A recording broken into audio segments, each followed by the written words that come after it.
You want to look your best on your wedding day, but what if your dress arrives and it doesn't fit? Go to a seamstress, right?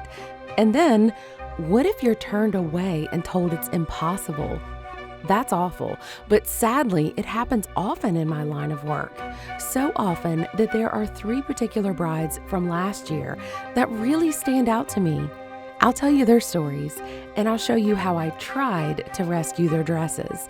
You let me know if I did a good job, okay? Let's start with Elizabeth. This girl was an absolute angel to work with. Her biggest problem sewing-wise, she stands at 5 foot tall. In wedding dresses, they're made for 5'10". So any dress that she brought to me would have to be scaled down to her petite frame. When I say scale down, I mean every section of the dress has to be taken apart and cut down shorter than it was originally. She also needed the long lace sleeves scaled down, so we removed them first, worked on the top of the dress, the skirt, and then reattached the shortened sleeves. But this wasn't her only challenge getting to the altar. This sweet bride also had a failed proposal. As I share the footage of my sewing process, I'll tell you what happened. Keep in mind, all of my brides are real brides. There's no AI here. Her fiancé had planned a dreamy proposal in NYC.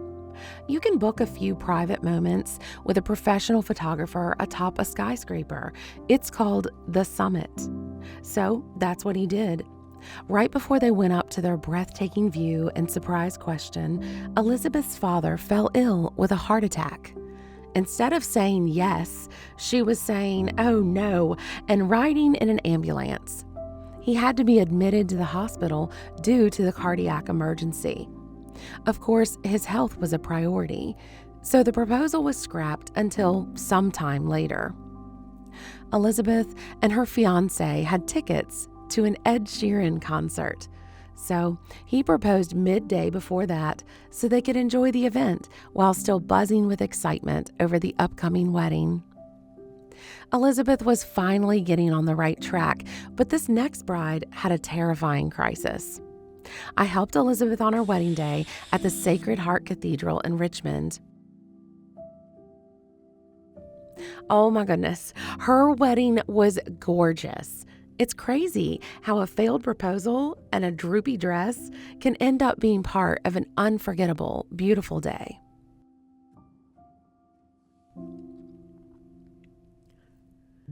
This next bride is sweet Clarissa. The thighs of her dress were way too tight. We see that often, actually. So what's the big problem? We usually look for extra fabric in the sides of dresses so we can let them out. It's called seam allowance. Unfortunately, Clarissa's didn't have enough of that fabric, so her process of finding a seamstress who could help her was pretty anxiety-inducing. Luckily, I have tricks up my sleeve, so I took on her last-minute project. To find extra fabric that would match the sides of her dress so we could let it out, we turned to the train. We carefully lifted off matching pieces of lace in many different places, so her train would still look like it was covered in generous amounts of lace. We're getting closer to saving this dress for her. You'll want to hang on for the third dress story. It had manufacturer's flaws that we simply couldn't overcome. Back to Clarissa's dress. After lifting the lace from the train, we moved those pieces up to the sides of her dress, and it fit like a charm. Clarissa and her husband are outdoor enthusiasts, and they said their vows out in horse country, surrounded by family and friends. The final bride I wanted to tell you about had a manufacturer's flaw right in the center front of her dress. They had offset that piece of fabric by almost a full inch. I told this bride repeatedly while I worked on it, it will never be perfectly smooth, but after I reworked the top, it wouldn't bunch up quite as bad. She also wanted custom straps, and I was so glad about that because when we pulled up the dress, it helped the wrinkles to fade even more. Her love story that she told me while I was working on her dress was adorable.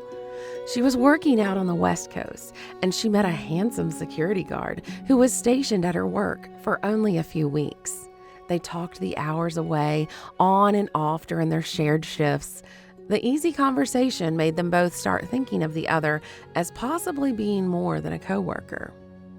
It was so darling. He lived on a farm on the East Coast and knew he was going to have to go back. He wondered if it was any use starting up a relationship. He thought she would probably never be willing to live on the other side of the country. Meanwhile, she was weighing the potential of their relationship, privately in her own mind. She thought of how tired she was of living on the West Coast and wanted to start a new life elsewhere. But he didn't know that.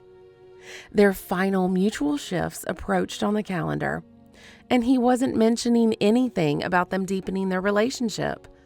She dug down to a very bold spot in her gut and just knew that she had to ask him if they could keep in touch. In response, he pulled his number out of his pocket. He had already written it down and tucked it in there, hoping they could exchange information. Spoiler alert. They got married on a tropical island and now live on a lovely farm together.